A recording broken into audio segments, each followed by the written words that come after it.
Hi, my name is Travis Stone. I'm the Land Use Director for the Shoshone-Bannock Tribes. And I'm Monte Gray, tribal attorney for the Shoshone-Bannock Tribes. Today, we're going to be kind of doing a dual presentation over land acquisitions and some creative solutions to land acquisitions for our tribes in particular, but it might give you some ideas and some solutions to maybe some problems that other tribes may face. So we'll jump right in. Giving you a little bit of background for the Fort Hall Reservation and the Shoshone-Bannock Tribes. In 1868, the Fort Bridger Treaty established the Fort Hall Reservation, and it established it outlining 1.8 million acres that was set aside for the benefit of the tribes. The actual size after the survey was completed was 1.2 million acres. So that left about a 600,000 acre gap between what the tribes were promised in that treaty and what they actually received within that Fort Hall Reservation. That's something that we still continue to work on even today, but that was the original reservation actually turned out to be 1.2 million acres. After two sessions happened in 1888 and 1900, we had a decrease in the size of the reservation to 552,000 acres. We do have grazing, timber, hunting, fishing, and gathering rights on those ceded lands. And we have some other rights established within those lands, but those, the current boundaries, what you see outlined in red, and the yellow sections are the two cession agreements. The current reservation today is, again, 552,000 acres approximately. We do have about 9,000 acres that we own off reservation. You can see some of those in this picture right here. We have some lands outside the boundaries. We also have some lands out in the Salmon River country. We have some lands near Boise. We have lands that are kind of scattered throughout our Aboriginal areas. And we have some that we've bought with conservation easement funding. So we have kind of just scattered lands and land types outside the reservation. Within the reservation, we have what every other reservation currently deals with. We have tribal trust land, allotted trust land. We have simple fee land within the reservation. And then we do have some sections, small sections, but we do have some sections of government-owned land. And that's normally BIA-owned land within the reservation. Those are for the benefit of the tribes, but they're usually BIA irrigation lands. The allotted tracts, like most of you will know, but if you're not familiar with Indian country, allotted tracts can be a mixture of one landowner all the way up to many landowners, even including tribal ownership within those allotted tracts. And they're all dealing with fractionated interests and not partitioned interests, which is another nightmare with land ownership.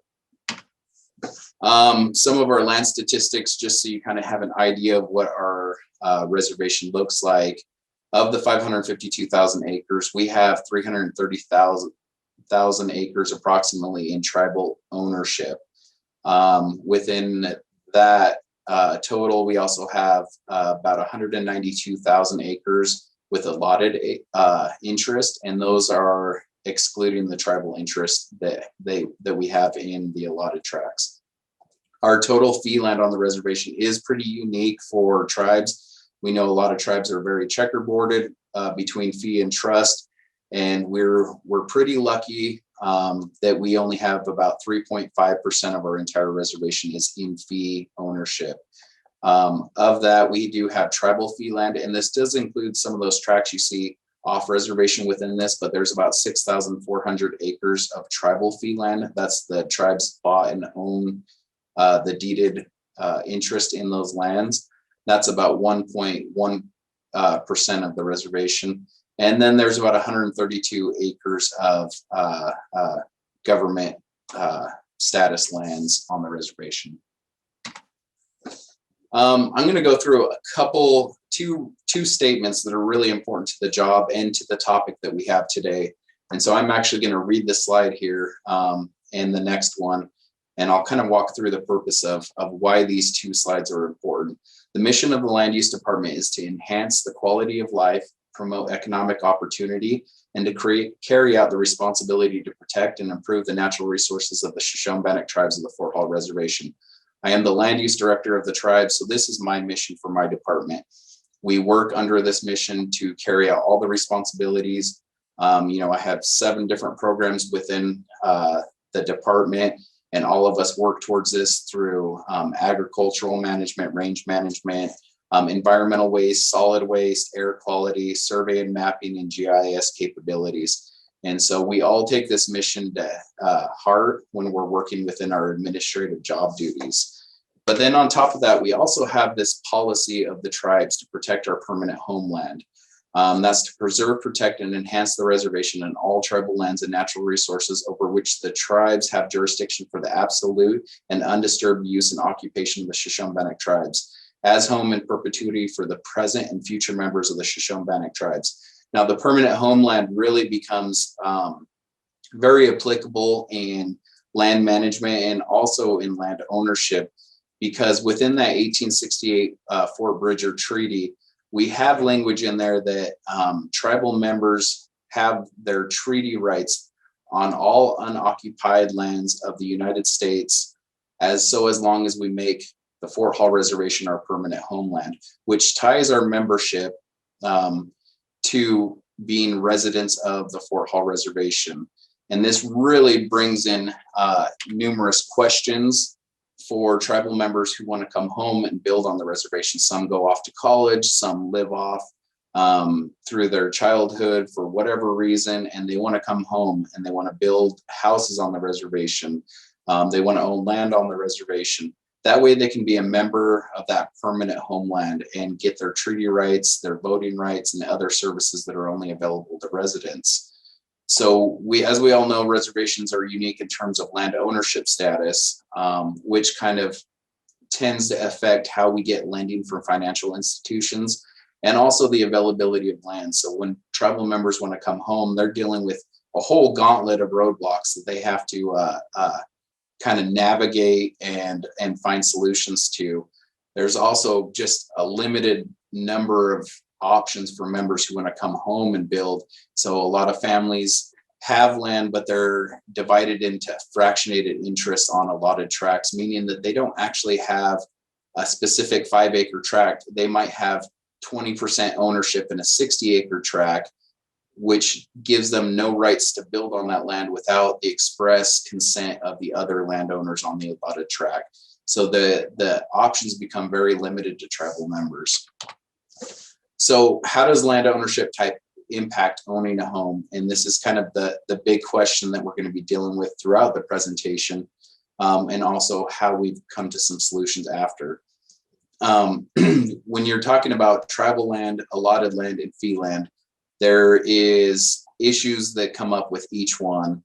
And we're going to kind of walk through these slide by slide, so you'll see a little more in detail how land ownership types impact owning a home. When you're talking about tribal land that's held in trust, this is land the tribes own, it's held in trust. We have a couple options for home ownership. We can do a home site lease, which is roughly right now is about 1.25 acres. That's what we've set aside for well, septic, and a house. They have tended to be a little higher or lower, but we've kept most of them around that 1.25 acres. This gets recommended through the land use department and approved by the Fort Hall Business Council and the Land Use Policy Commission. The lease is drafted by the BIA with terms and conservation applications within that lease. The leases are typically 25 years. Historically, they've been 25 years. We are having some leases approved now at 25 plus 25-year leases, and that's due to the new restrictions held by financial institutions lending for homes on home site leases. The person, the tribal member, will never own the land that they get a lease on. They're always going to have a lease on the land. They can be renewed for additional 25-year periods, and they can be handed down to their children if there's express consent and also approvals by the policymakers. What we see is that because they never own the land, there's not a large desire to put stick-built houses or houses that can't be moved on the land. So we usually see people that not always want to, but they settle on manufactured homes or trailers that they can be easily moved. Lenders are getting better working through home site leases. We used to have a lot of problems where there'd be maybe one place for a tribal member to go to get a lease, a mortgage on a leased piece. But we are seeing that as we work with financial institutions, we've found a couple more options for tribal members. As far as allotted land that's held in trust, it's very similar. The individual needs to get a home site lease, but they have to usually work with numerous landowners, up to 300 landowners in some cases. Again, they're 25 to 50-year leases. The majority consent can be very hard to get, and it can take a long time. And oftentimes, home site leases aren't very valuable lease revenue. So there's a lot of times where they can't get consent from the other owners because they don't feel like it's worth the 20 cents in some cases that they might get on that lease. Again, it's usually developed by trailers or manufactured homes rather than people who may desire to want to build stick-built homes or something more permanent just because they'll never own the land. And to partition lands on a lot of land, there's an arduous and long process to partition lands, which has created another roadblock for tribal members wanting to own their land within these allotted tracts. Again, lenders are getting better working through this scenario, just like with home site leases on tribal trust land, but there is still some difficulties and roadblocks that we hit along the way. The third type is having fee land or deeded land. And this is land that can be purchased outright. The tribal member can own the land. It's similar to off-reservation, but driven by laws, tribal laws and jurisdiction rather than county laws or state laws. There is property tax issues that can come up depending on what state, what jurisdiction, what county, and how people are wanting to deal with this issue. So we know it's not unique to us. We all deal with the different entities coming in and trying to apply property taxes. But there is that consideration that they must take. It's easier to get a home loan on fee land. You will own the property. However, there's always risk in losing that property, which is always a consideration in fee land as well. One of the roadblocks here is that you got to find a willing seller. And we've already told you there's only 3% fee land on the reservation. There's some large chunks, as you can see in yellow on the map. But a lot of those chunks are actually an airport or other large corporations that maybe are not willing to move. So there is some limited opportunities for fee land on the reservation. And the next one is you have to find a site that can handle septic and drain fields, as well as all our setback requirements for replacement drain fields. And this becomes an issue, and you have to find something that's at least 1.25 acres under tribal law, but preferred to be a lot larger. So it kind of brings us into some of the practices that we currently have. And later on the presentation, we'll talk about some creative solutions and new land acquisition practices that we're going to make. But the land use department is given an annual budget every year to acquire land for the Shoshone-Bannock tribes. This annual budget's usually pretty small. It's what the tribes can afford at the time. I know a lot of other tribes are dealing with these same issues. But we've developed a list of priorities for our tribes, and that is to buy fee land on the reservation, fee land that's adjacent to the reservation or right on the boundaries of the reservation. We also look at income beneficial land, and that's things like high-end agriculture, irrigated agriculture that has a quick payback period. We do buy things outside of fee land. We've bought allotted land in the past, but fee land tends to be our highest priority here. But there are some roadblocks and limiting factors to land acquisition for the tribes. Property prices and land prices in southeastern Idaho are they're getting high really fast. We're seeing high rises in the market. We're seeing a lot of new construction building in southeastern Idaho. A lot of people moving in. It's one of the fastest growing states in the nation right now. And our annual budget gets stretched so thin that it makes it really hard to make a dent in our priorities in that buying fee land for the tribes. The annual budget gets lower and lower. I mean, we have the same budget, but it tends to buy less and less property each year. And there's another roadblock here. Tribal purchased fee land is limited in its use for the membership. We still have to deal with the same restrictions that we do constitutionally. We cannot sell our land.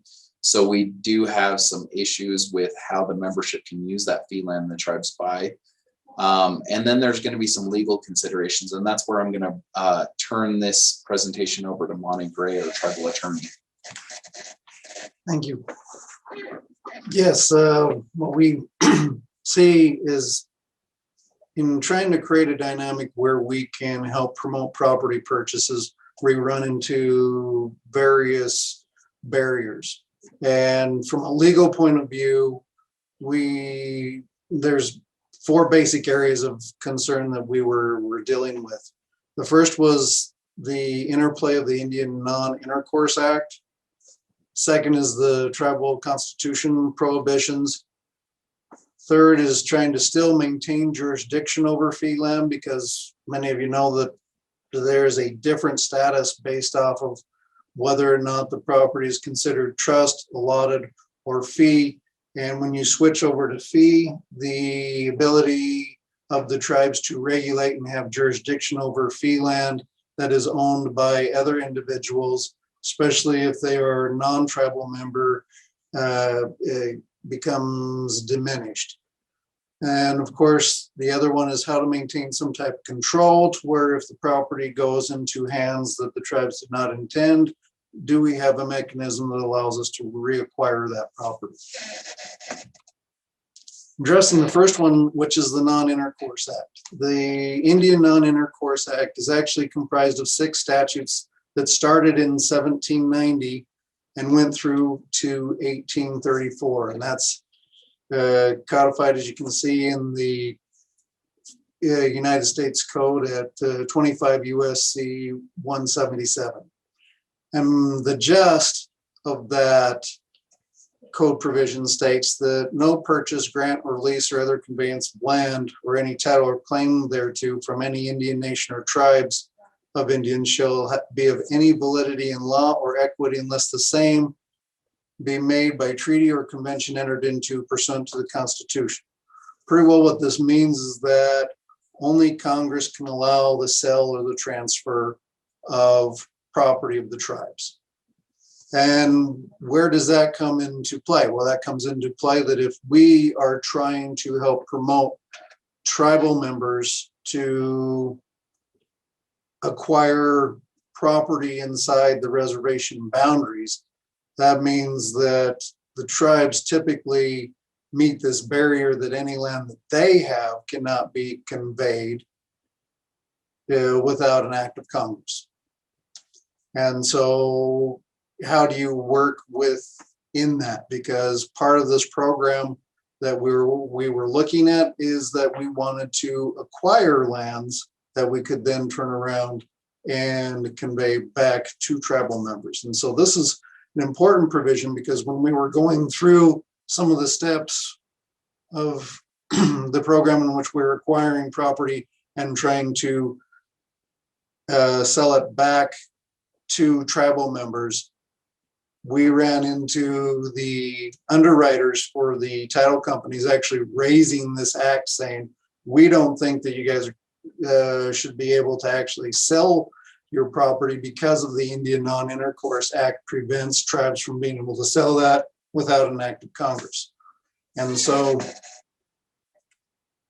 what we first addressing how we address that, or how you would address that with the title company and the underwriters when they raise this issue. One is you have to understand what creates a claim underneath the Non-Intercourse Act. And what we have first is that you have to be an Indian tribe or you represent one.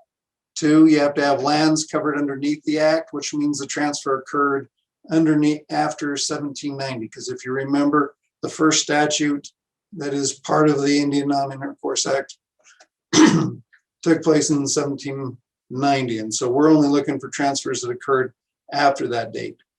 Transfers that occurred before that date the act does not apply to. Number 3, the U.S. never consented to the transfer of land. So you don't have a congressional act. Typically, if it's anything short of an act of Congress, you're not going to reach the consent requirement underneath that. 4, you have to establish a trust relationship between the federal government and that tribe for that land. And that's usually done anytime these lands were created underneath treaty. So if you are looking at how to overcome that, you have to go first to one, you have to say that one of those 4 elements were not met, or you're going to have to go to one of only 2 recognized affirmative defenses, which are they only recognize 2 affirmative defenses, which are state sovereign immunity, which is just like tribes can't be sued without their permission. They also provide that same sovereign immunity to states. And then latches, which is simply that you took too long to raise your claim. I think a lot of Indian tribes, when they're looking at property that has been taken from them, what you'll see is the federal government will quite often raise the last one, which is the latches, is that we took way too long to bring it to their attention that that property was taken out of our title too long ago. We never did anything about it, and therefore we don't have any right to it, even though for decades we didn't really have a whole lot of say, and we weren't getting a whole lot of favorable treatment anytime we raised those issues. For the purposes of our program, what we're looking at for overcoming our non-intercourse act issues was that we had to utilize lands inside the reservation where the United States has consented to the transfer of land, which pretty well means that most of the property that's in fee inside your Indian reservation has gone through some type of process. Usually, if it's like on the Fort Hall reservation, you have the federal government has issued some type of certificate of competency that allowed the restrictions to be removed from allotted land so that it could be placed into fee and therefore sold to non-members of the tribes. And so those lands already have the restrictions removed from them. And what you'll see in the case law, because we had the title companies raise the same issue, was that they raised the issue and they said they were concerned that once the tribe reacquired these fee lands, that the Non-Intercourse Act then came back into place. And therefore we were limited from conveying any fee lands that we acquired. And what we had to do is sit down with their underwriters and explain to them that some of these issues have already been addressed. The most notable case on point that I was able to identify in working with the underwriters was a case of the Lumni Indian tribe with Whatcom County, which is a 1994 case that was decided in the Ninth Circuit, but did receive cert review by the United States Supreme Court in 1994. And what that was is you had Whatcom County in the state of Washington were sought to impose ad valorem taxes to real property. And what that is that's just real property taxes. Ad valorem is anytime you have an assessed value on property and a government entity tries to tax you on that assessed value or that transaction value. And so this was just real property taxes they sought. The tribe actually in this case contended that the land once it was acquired, that the Indian Non-Intercourse Act rendered the lands inalienable, which is you can't transfer and protected from taxation. The courts actually rejected that, and they indicated that once the federal government removes those restrictions, they stay removed. They don't go back on just because an Indian tribe reacquires the property. And so in that case, they found that the parcels of land approved for alienation by the federal government and then reacquired by the tribe did not become inalienable by operation of the Non-Intercourse Act. In other words, once it goes into fee, all the restrictions are removed and they never get put back into place. And so just because the tribes reacquire it doesn't mean that the Indian Non-Intercourse Act then comes back into place on those lands. And so, of course, the solution for the Non-Intercourse Act restrictions is that we have to utilize fee lands that are inside the reservation. You're not going to be using your trust lands. You're not going to be trying to utilize any type of allotted lands. What you're trying to find is fee lands that are, in our case, we're looking for fee lands that are owned by non-members, because what we're trying to do is get as much of the reservation back into tribal hands as possible, whether it's owned by the tribal, whether it's owned by tribal members. That's the goal. And so that's the solution to the Non-Intercourse Act. And if you ever get hit with the title company and the underwriters trying to raise that issue, you cite them that case with the Lumi tribe. And in our case, that was able to resolve that fairly quickly. The second barrier that we encountered are tribal constitutional restrictions. What you find quite commonly is that many of the tribes, of course, were organized underneath the Indian Reorganization Act, or at least a lot of them received their charters underneath that. Of course, we all know the tribes pre-existed any type of act or constitution. We've been around long before the United States was ever created. However, what we encounter is that a lot of the constitutions that most of the tribes are operating under now were a form constitution created simultaneously with the Indian Reorganization Act. And the Shoshone-Bannock tribes is no exception. So we wound up with an article in our constitution that is very similar to articles in many, many other tribes that utilize the same type of charter, in which it states that the unallotted lands of the Fort Hall Reservation and all lands which hereafter may be acquired by the Shoshone-Bannock tribes for the United States in trust for the Shoshone-Bannock tribes shall be held as tribal lands, and no part of such land shall be mortgaged or sold. Tribal land shall not be allotted to individual Indians, but may be assigned to tribal members of the Shoshone-Bannock tribes, or leased or otherwise used by the tribes or hereafter provided. So there is a strong argument that any lands that are acquired by your tribe underneath those provisions cannot be later sold. And so if you're like us, you might have a constitutional provision that says that you're not going to be able to sell any lands that you purchase. So even though you you're able to overcome the Non-Intercourse Act restrictions of having to have Congress consent or not fall underneath the provisions of that by acquiring your fee land, you still might run into tribal constitutional restrictions, which we did because we also had that raised by the underwriters as part of the concern. And so what we decided was the solution to overcome that portion of it was to establish a secret legal entity. So, what did I say? Secret. Okay, not a secret, because that will get you in trouble. Everybody knows that out in travel country. And that's why I have somebody here to make sure I actually say the real words I'm supposed to say. At least maybe I should just read my slide. But yes, we should use a separate legal entity. In our case, we chose a nonprofit corporation to purchase and sell the fee lands inside the reservation boundaries. The Shoshone-Bannock tribes had adopted an ordinance allowing for the creation of a nonprofit corporation under tribal law.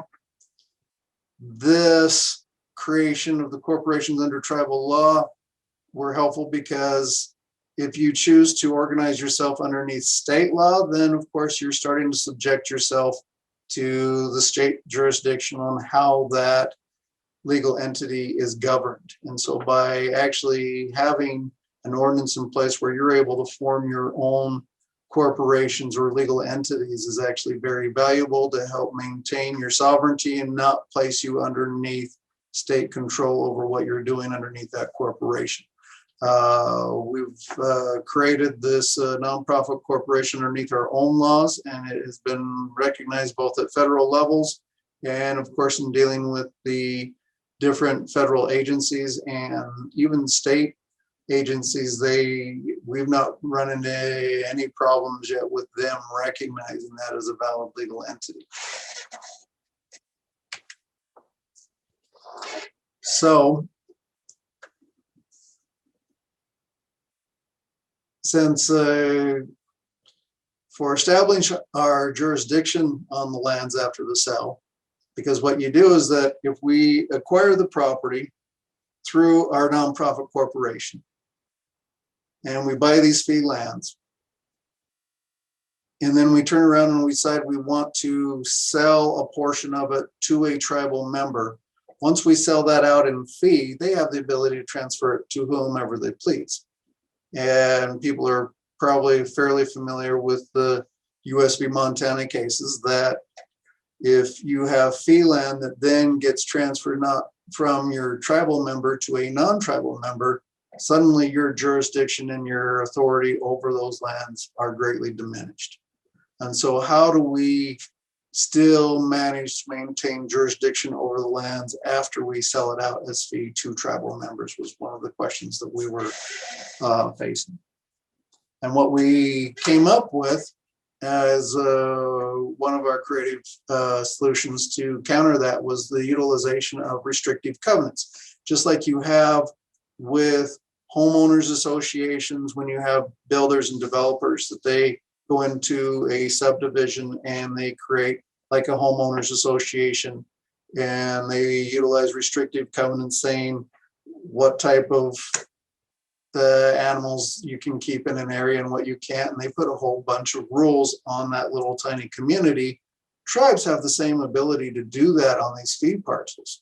And what we did is, opposed to trying to tell people of what shade of green or whatever they had to keep their grass, or whether or not they could have a cow or a pig on their yard, we utilized the law that's established out there for utilizing restrictive covenants for these community parcels to actually maintain tribal law over those parcels that are sold. And so we utilize the restrictive covenants to indicate that, and we recorded these restrictive covenants on the parcels so that the tribal law and jurisdiction would still apply to that land even after it was sold to a tribal member, and even after that tribal member sells it to whoever they want to, whether it is to a tribal member or non-member, because it's fee land and it's their land, we don't have control over it. However, because we recorded the restrictive covenants, we do have control that tribal jurisdiction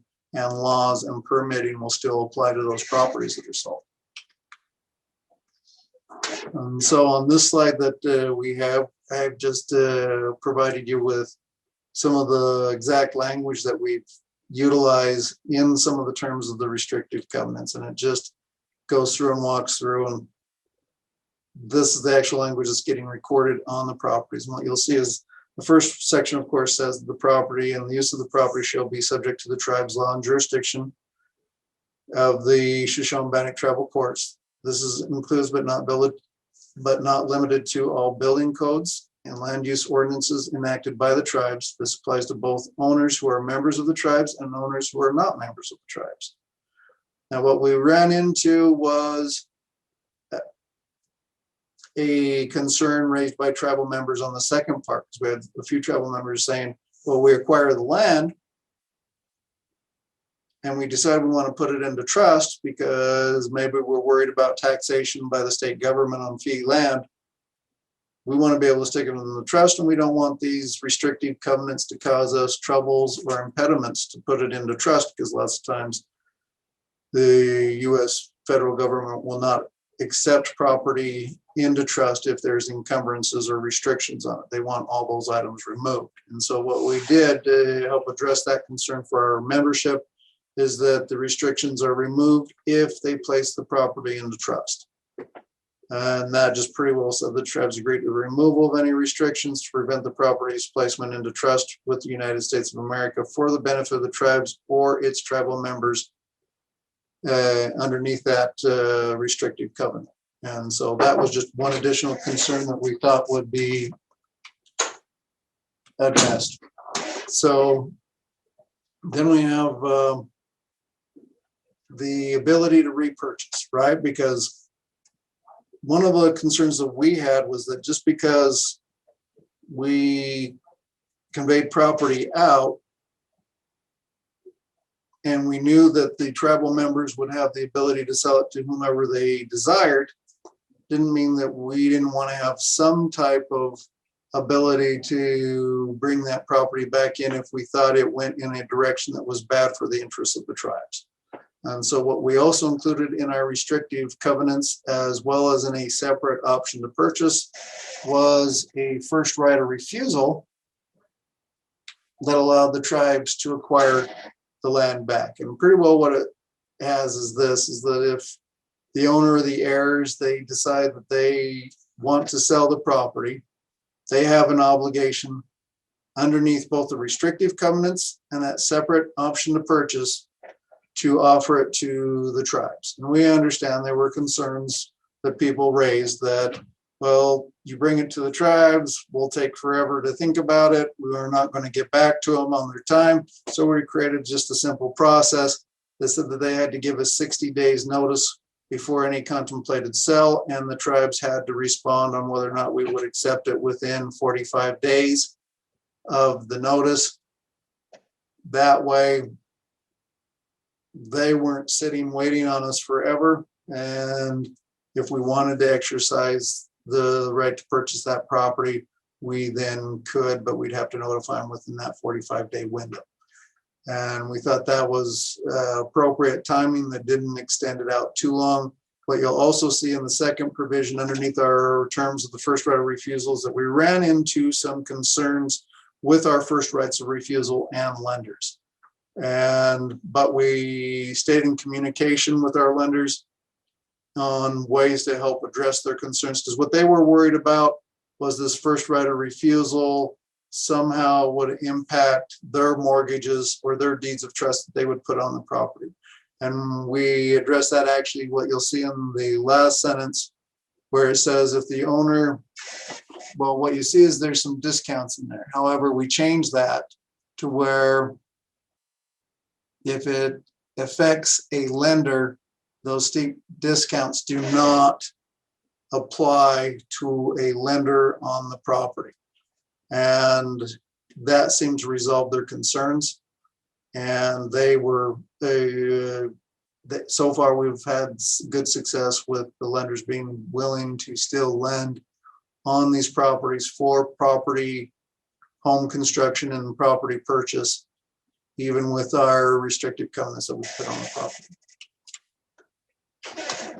Things to remember in this documentation when we're going through is that you always include your non-waiver of sovereign immunity on your documents. I think that's pretty standard. Most people in Indian country understand that. We don't want to ever subject ourselves to any other jurisdiction.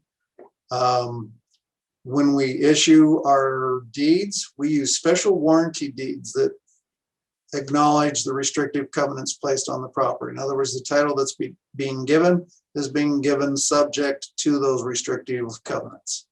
And then, of course, the end, always make sure that you consult with an attorney in your local jurisdiction to verify that there are not laws unique to your own jurisdiction that need to be addressed, right? Because every location, just like every tribe, is unique and different, so is every state. And so you want to make sure that you get some professional consultation for those specific items.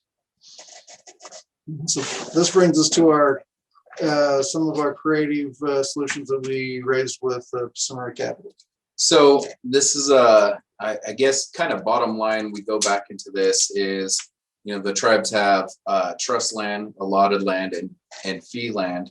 And while we're trying to buy back all the fee land we can in the name of the tribes, we also recognize that there's an issue with tribal members not having a way to come back home, and that they want the ability to own the land, to have easy mortgage lending on the land, and that we want to be able to buy land for, usually what we see is that there's large acreage out there and not a lot of small acreages that are affordable. So we've seen that as an issue numerous times, that we'll see like a house with 60 acres. It's not affordable to one tribal member. They want to come home, they want to buy fee land. So the tribes can utilize their buying power with our annual budget and actually be able to afford to buy the house under a nonprofit corporation, like what's been talked about. We call it Pacific Capital. And we can actually buy those properties, split them up into smaller chunks, and sell them to tribal members with no profit. It is a nonprofit corporation, so we don't make any money on it. We give the discount to the tribal member.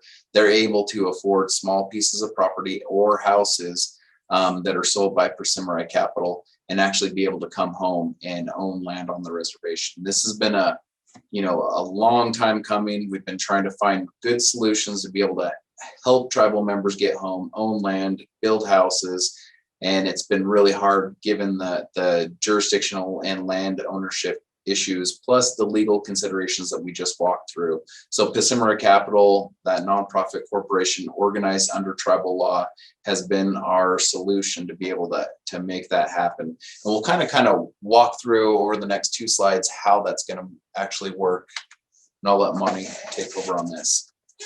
Yes, and so as you can see with our slides, what you have is a situation which we've tried to maximize our ability to acquire property, because what we found in our situations was that the tribes generally, when we were looking at property, we really didn't want the house. We didn't have much value for the house. We didn't have the resources to maintain houses that we acquired. If we did, they would pretty well be untaken care of.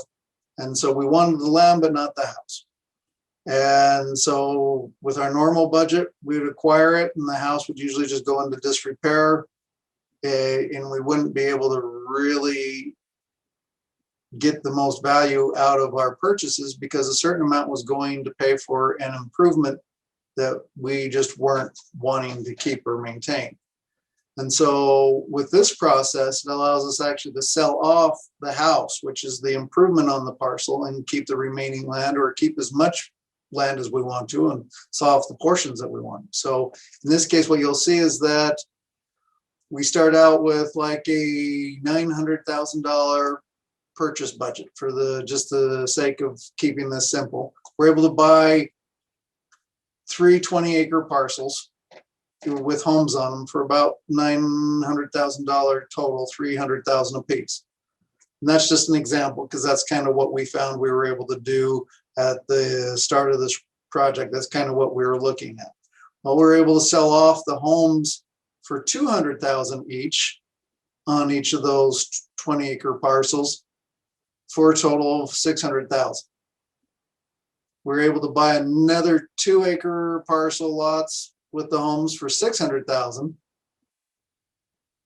Meanwhile, surveying off the home lot, what we do is we'd carve off about 1.25 acres to 2 acres with the house, and sell that off to tribal members for $200,000. And then we get back $200,000 each for those 2 homes, and so we get an extra $400,000. Then we'd buy another 20-acre lot for $300,000, and then sell off that home for $200,000. And then we were able to buy another one for $300,000 and keep doing that, and sell off the home for $200,000. What did that leave us? That left us at the end of that cycle that we had the ability to acquire about 126 acres of bare land, and still have $200,000 in the bank, and tribal members had 7 homes.